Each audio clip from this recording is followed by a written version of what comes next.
Buenas tardes, profesor. El día de hoy exploraremos uno de los temas más importantes de la historia política del Perú, que es la Constitución de 1834. Después de la independencia, el país estaba muy dividido entre los liberales, como lo fue el presidente Luis José Orbegoso, que querían un gobierno en donde las decisiones se tomaran en un parlamento, al igual que las leyes y los votos. Ellos querían que el poder no solo se centrara en una sola persona. Esto suena muy democrático, pero los militares que habían peleado por la independencia creían que ellos eran los indicados para gobernar, así que en esa época había un gran conflicto. En 1835 apareció la idea de la confederación entre Perú y Bolivia, liderada por el presidente Andrés de Santa Cruz. Orbegoso apoyó la idea, creyendo que traería estabilidad al Perú, pero no todos estaban de acuerdo, y la idea de confederación causó mucho más problemas. En 1833 se creó la Convención Nacional, en donde se reunieron los líderes como Francisco de Paula Vigil y Francisco Javier, para cambiar las reglas dentro del país. Ellos querían limitar el poder del presidente y darle más autoridad al Congreso, para crear así un país más equilibrado. De aquí nació la Constitución de 1834, que le daba un principal poder al legislativo sobre el ejecutivo. Esta historia acaba con la intervención militar de Chile y la oposición peruana. La Confederación cayó en 1839. Y también fue derogada la Constitución de 1834, ya que el país requería otro marco legal que se adaptara mejor a los nuevos tiempos. ¿Y cuáles fueron los cambios más significativos?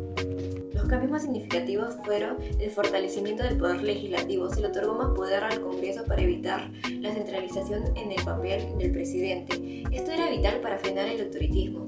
También se suprimió el cargo del vicepresidente. Al eliminar este puesto, evitaba que los militares tomaran el control en ausencia del presidente.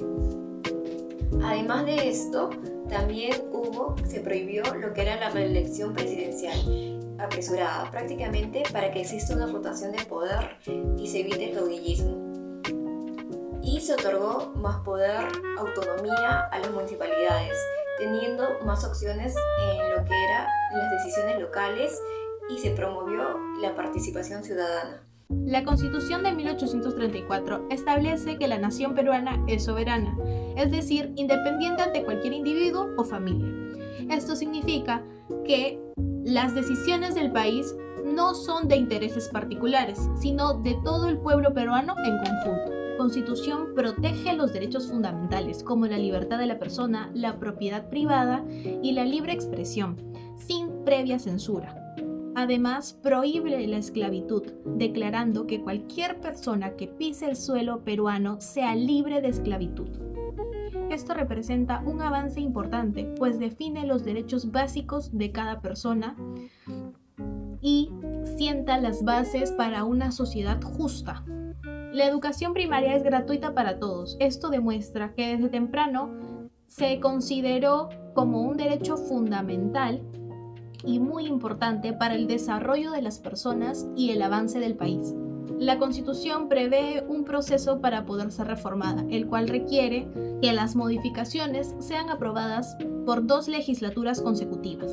¿Por qué creen que es necesario un proceso tan riguroso? Este sistema asegura que los cambios de la Constitución no se den de forma impulsiva, sino que sean el resultado de un análisis profundo y tengan de respaldo al Congreso en todo momento. El Poder Judicial es autónomo y sus jueces permanecen en sus cargos mientras tengan una buena conducta. La Corte Suprema es la máxima autoridad. Esta independencia es importante para poder asegurar decisiones justas y que no se vea influenciada por el gobierno o por intereses privados, sino que se mantenga un sistema justo y equilibrado. El presidente de la República lidera la administración del Estado y su mandato dura 4 años sin reelección inmediata. Esto asegura que no haya concentración de poder, ya que el cambio de liderazgo regular permite que entren nuevas personas para que puedan ayudar al desarrollo del país. La Constitución se divide en 3 poderes: poder legislativo, poder ejecutivo y el judicial.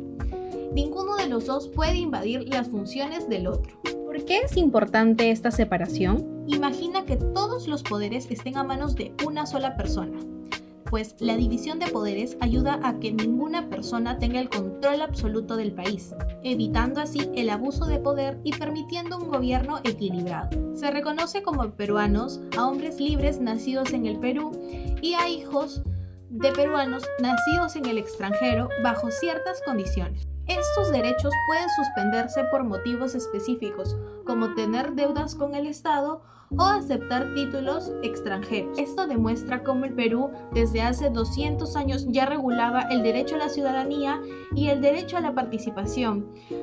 Este principio de soberanía garantiza que la nación sea verdaderamente libre y esté unida bajo un gobierno republicano, representativo y basado en la voluntad del pueblo. ¿Sabían que las constituciones de 1834 y 1993 reflejan dos visiones completamente diferentes acerca del poder y la participación ciudadana?